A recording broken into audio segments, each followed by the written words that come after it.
Doctor Babasaheb Ambedkar खरं तर दूरदृष्टीचा असलेला हा नेता.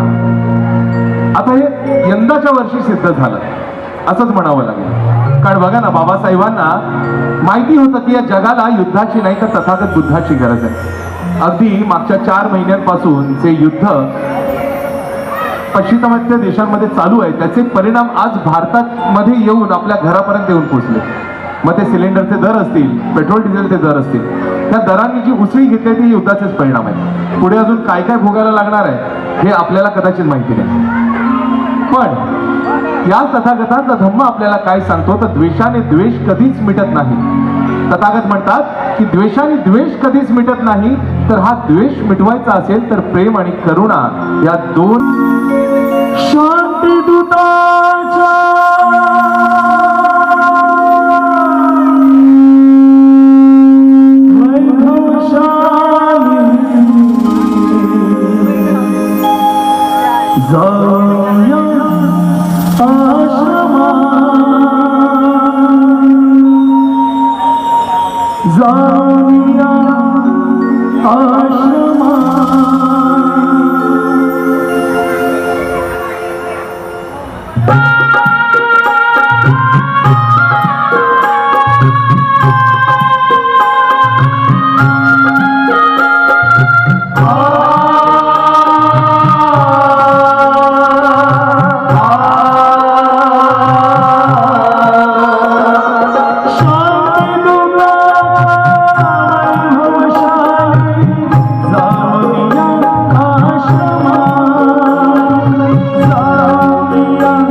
जीवन होन सार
शांतिदूताच्या वैभवशाली जाऊन या क्षमा.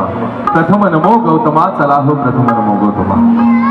म्हणजे खरं तर डॉक्टर बाबासाहेब आंबेडकर हे नाव नाही, हे केवळ नेतृत्व नाही, हे केवळ कर्तृत्व नाही, तर डॉक्टर बाबासाहेब आंबेडकर हे सर्वोच्चतेचं परिमाण आहे. पण झालंय काही, डॉक्टर बाबासाहेब आंबेडकरांचा अभ्यासक्रम आम्हाला आमच्या मुलांना शाळेमध्ये फक्त 7 ओळींसाठी शिकवलं जातं, फक्त 7 ओळींसाठी. डॉक्टर बाबासाहेब आंबेडकर हे दलितांचे नेते होते.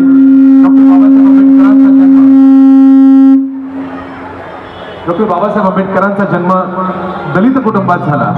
त्यांनी 14 दयाची क्रांती केली, नाशिक काळाराम मंदिर सत्याग्रह केला, या भारताची राज्यघटना लिहिली आणि पुणे करार केला. याच्या पलीकडे डॉक्टर बाबासाहेब आंबेडकर आम्हाला सांगितले गेले नाहीत.